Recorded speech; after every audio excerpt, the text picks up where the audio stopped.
de Axel Kicillof puso la renuncia a disposición. Así lo anticipaba Teresa García en declaraciones a Radio La Red, donde contó esto: le pusimos a disposición nuestro lugar a Kicillof. ¿Quién es Teresa García? Es la ministra de Gobierno de Kicillof. Aquí la vemos en imagen con el gobernador bonaerense. Algo que viene a poner presión sobre Alberto Fernández y su gabinete. Sí, hay muchos sectores dentro del oficialismo que vienen presionando a Casa Rosada para que haya modificaciones, para que cambie su gabinete, y muchos presionando que pase lo mismo, que los ministros pongan a disposición sus renuncias, como dijo Teresa García de esta manera. Si algo no funciona y la gente cree que no funciona, no es responsabilidad de uno solo.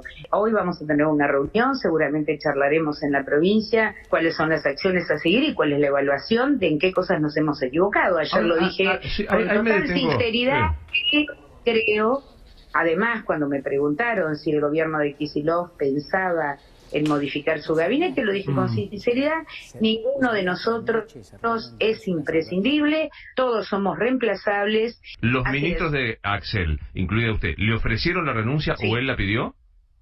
Así es, nosotros le hemos puesto a disposición nuestro lugar de responsabilidad al gobernador, y el gobernador tendrá que tomar la decisión respecto de con quién quiere seguir, con quién no. Todos los funcionarios públicos, después de una elección en la que uno es derrotado, tiene que poner a disposición de quien conduce el destino de la provincia o de donde sea, tiene que poner a disposición la renuncia. Bueno, siempre fue una de las ministras más importantes, ¿no? A la hora de hacer definiciones políticas, por lo menos. Esto fue ayer. Esto fue ayer, y que viene todo en el mismo cuento, que tiene que ver con las discusiones que está viendo en el Frente de Todo, Fer, para ver qué hacen ahora después del golpazo que significó la derrota electoral del domingo. ¿Qué es esto? En Almirante Brown, Alberto Fernández, después del acto que tuvo ahí, que acá cubrimos en La Nación Más, se reunió sobre todo con intendentes de la tercera sección electoral, sección por excelencia del peronismo, donde suele sacar los más amplios márgenes de distancia con la oposición, y donde este domingo recibieron un fuerte golpe porque apenas ganaron por menos de 10 puntos, cayeron 30 puntos, más de 20 puntos de lo que habían sacado. Una diferencia de casi 20 puntos. En Almirante Brown sí, pero en el global de la tercera sección electoral no. Por ejemplo, lugares donde perdieron, Quilmes, donde está Mayra Mendoza, es uno de esos lugares. Por eso está Alberto Fernández, está Sergio Massa, está Máximo Kirchner, Guado de Pedro, Catopodis Culfas, está Tolosa Paz, la candidata, está Cafiero también por acá atrás, y después intendentes de todas estas zonas, de Granados, por ejemplo, de Seiza, y algunos otros dirigentes importantes del Frente de Todos. Están todos pidiendo cabezas, ¿no? Sí. Que tienen que rodar cabezas, que tiene que haber algunas víctimas políticas de lo que pasó después del resultado electoral. Lo que pasa es que era sorprendente escuchar ayer a Guado de Pedro, ministro de Kicillof, decir: tienen que renunciar Cafiero y Guzmán, y no decir nada de qué tenía que pasar con el gabinete propio, porque Kicillof perdió en provincia también. Y hoy aparece esta presentación masiva de renuncia de todos, ¿no? Sí, declaraciones de Larroque.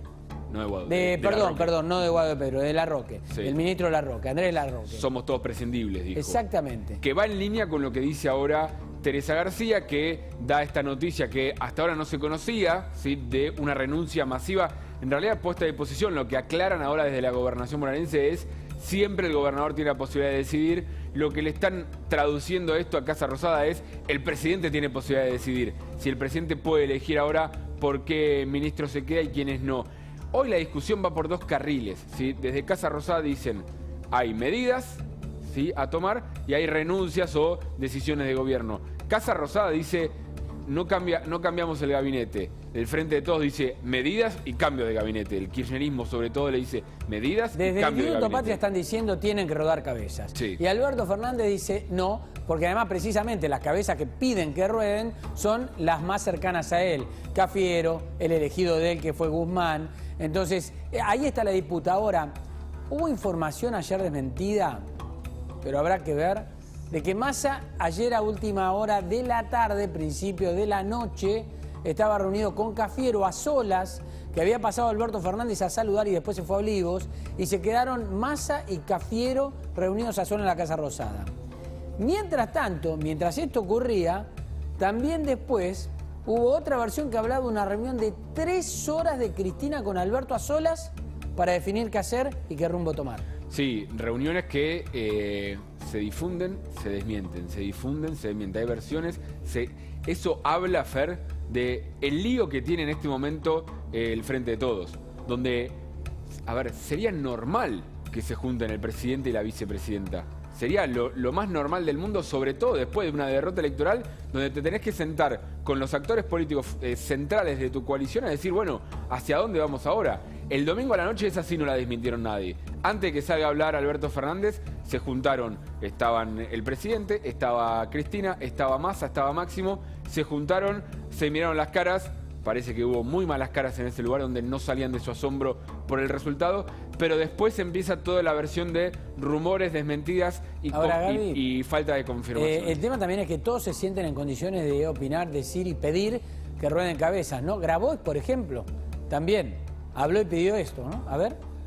Pide sangre. Alguna cabeza tiene que rodar, hermano. Yo no sé de quién. Eso es una decisión que tiene que tomar el presidente, pero no puede ser gratuito. La verdad que la definición de Grabois muy polémica diciendo el pueblo pide sangre. ¿Qué sangre pide Grabois? El pueblo. El pueblo pide que le den bola, que le den vacunas, que le den trabajo, que no haya inflación. Eso pide el pueblo, no sangre. Supongo que quiso ser metafórico respecto de pide que se vayan algunos, ¿no? Cortar cabezas, salga la sangre. Eso es la metáfora de Grabois. Hay uno que ya está en la mira y que me parece que sus tiempos están contados, sobre todo porque es muy difícil la continuidad en el gobierno de esta manera, que es Martín Guzmán, el ministro de Economía. Realmente los rumores que está viendo y las presiones que está viendo hace que el costo político, después incluso para Alberto Fernández, de sostenerlo, pueda ser realmente hasta innecesario. El problema es si termina en Guzmán o hay más, y ahí es donde yo creo que está envuelta la negociación en este momento, Flor. Gaby, sí, a mí ayer me comentaba un banquero en ese sentido, decía, bueno, nos llama Guzmán para reunirnos. ¿Qué tiene para decirnos? Si no tiene poder a esta altura, ¿qué va a hacer Guzmán? Si está completamente... digamos, le quitaron todo tipo de empoderamiento. Entonces, también lo que sucede en este momento, decís, aun si Alberto resiste con sus ministros, son ministros a los que se les quitó todo poder político, ¿no? Bueno, Sí. el propio Alberto Fernández. Cuando Alberto Fernández te dice, vamos a corregir los errores, la palabra de Alberto Fernández hoy vale cero.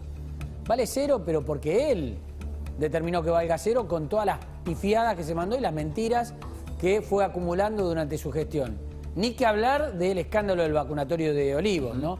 Pero hoy la palabra del propio presidente está absolutamente devaluada. De ahí cada ministro, obviamente, ¿no? 100%, y yo creo que por eso ahí está la discusión sobre todo. No es solamente un tema de nombres de ministros. Es una discusión de poder, de quién toma las decisiones hasta último momento. O sea, si es Cristina solamente o si hay una instancia de negociación. Y hacia dónde va el rumbo también, ¿no? Y hacia dónde va el rumbo, porque se va Guzmán. ¿Y qué viene después? Guzmán hoy tiene que presentar formalmente el presupuesto ante la Cámara de Diputados. Por ley tiene que hacerlo hoy, 15 de septiembre. No va a ir a discutirlo y a defenderlo y a debatirlo con los diputados. Se hablaba de que quizás la semana que viene en diputados dicen, Guzmán acá nadie lo va a recibir. Claro. Prácticamente, a ver, no lo dicen en esos términos, pero prácticamente esa es la discusión que está viendo. Entonces, y lo tienen que presentar el proyecto. En algún momento alguien tiene que ir a defenderlo. Presentarlo lo presenta y después vamos a analizar si los números tienen algún tipo de validez o no. Pero incluso si vos lo presentás y al día siguiente haces un paquete de medidas que representa un presupuesto enorme. ¿Qué presupuesto va a presentar creíble Guzmán para el año que viene? Porque es el presupuesto 2022. Cuando el año pasado presentó el del 2021 con una inflación proyectada del 29% y hoy ya es del 51%. Sí.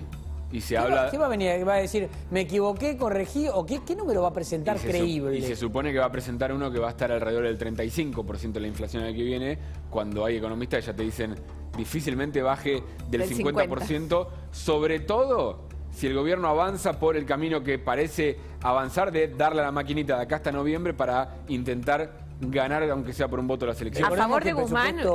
Perdón, Fen, a favor de Guzmán es que el presupuesto viene siendo papelitos pintados no desde esta administración. Te diré que no recuerdo qué ministro presentó un presupuesto que efectivamente se cumpla. Sí, desde hace más de una década. El último presupuesto, Guzmán tuvo que pasar por Juncal, que te lo corrigieron todo, ¿no?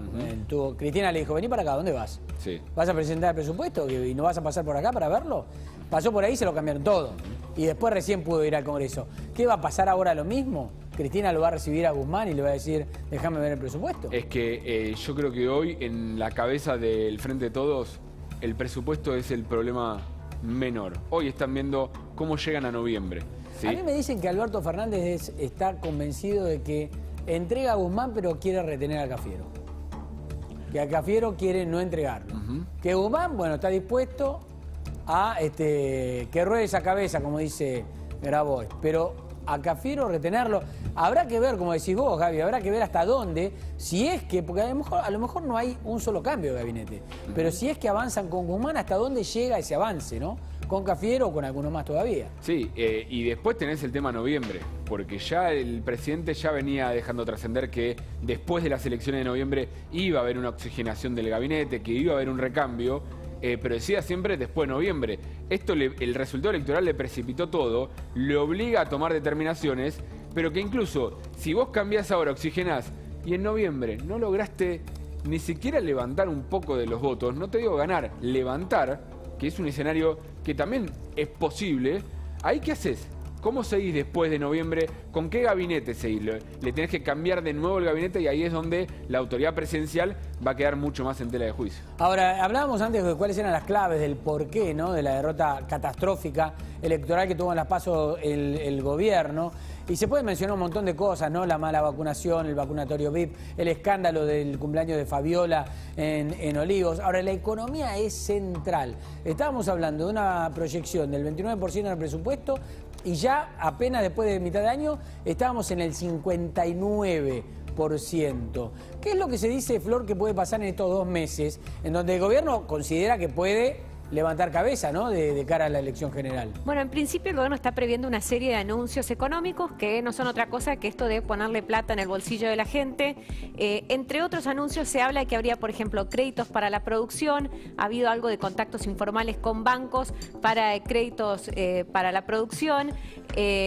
No, esta placa es otra cosa. Ahora vamos a explicar esto también. También se está hablando de un nuevo bono para los jubilados. Se está hablando también de algún aumento para la asignación universal por hijo. Ya se anticipó la convocatoria del Consejo del Salario para elevar el salario mínimo vital y móvil. Estos son algunos de los anuncios que estaría por hacer el gobierno. La realidad es que están afinando el lápiz a último momento para ver qué hacen, qué pueden anunciar. Puede que mejore un poquito la situación de la gente de acá a noviembre, pero no mucho, no va a ser sideral la mejora. ¿Y por qué? ¿Qué es lo que realmente mira el gobierno? Y si vos miras todas las declaraciones políticas del último tiempo, hacen referencia a esto, al salario. Hay que recuperar el poder del salario. Ahí tengo un gráfico, no sé si la producción lo tiene a mano, sobre cómo fue cayendo el salario real. ¿Qué significa esto, el salario real? El poder adquisitivo de tu salario con respecto a la inflación. Eso que ves, esa fiebre así, que se ve entre azul y amarillo, el azul y amarillo marca los gobiernos. Mirá dónde estamos al final del azul.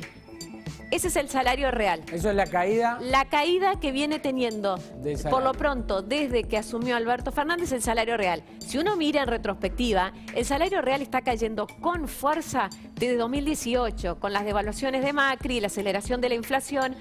Pero Alberto Fernández entra a una elección con el salario real en niveles mínimos. La gente hoy siente, ahí se ve. ¿Ves? Amarillo es la época Macri, empieza a caer el salario cuando le empieza a ir mal en 2018 y Alberto sigue cayendo y no logra prácticamente recuperar nada. En términos históricos, si vas mirando para la izquierda, estamos en nivel de salario real muy bajo. La gente hoy siente que no le alcanza la plata para nada. Y si miramos ahora bien por qué no le alcanza la plata, hay otra placa que muestra cuánto subieron las cosas. A ustedes les debe pasar que van al supermercado y dicen, sí, la inflación este mes, en agosto, fue del 2,5%. Sí, pero ¿sabes qué? Cuando vos vas al supermercado y llenás el chango, te das cuenta que no te alcanza, pero lo percibís como algo mucho más. ¿Por qué? Por ejemplo, estos son algunos de los ítems que más subieron. Esto es fuente INDEC, o sea, fuentes oficiales, en el último año. Información oficial. Información oficial recién salida del horno, la presentó ayer el INDEC junto con el índice de inflación de agosto. Por ejemplo, decís, me quiero comprar carne. ¿Cuánto subió la carne en un año? 70,4%. No hay salario que haya acompañado ese aumento. O sea, si vos decías, el asado el domingo, hoy a la gente le cuesta un peruso imposible. Y si seguís mirando los ítems... Hoy el asado del domingo tiene olor a polenta, bueno, Flor. Y si seguís mirando esos ítems, hay ítems clave para la gente, por ejemplo, educación, salud. Son algunos de los ítems que más subieron junto con alimentos. Entonces, a la gente le puede decir, sí, la inflación este mes, en agosto, fue por primera vez en un año por debajo del 3% mensual. Sí, pero mi billetera ya no la puedo estirar más. Y eso es lo que tiene el gobierno en la mira y eso es lo que identifica el gobierno como la causa principal de su derrota en las urnas. Por eso todas estas medidas de ponerle la plata en el bolsillo a la gente, ¿no? Sí, medidas que todavía no están definidas, Flor, que se espera que sea un paquete que se anuncie mañana. Eso es lo que dejaron filtrar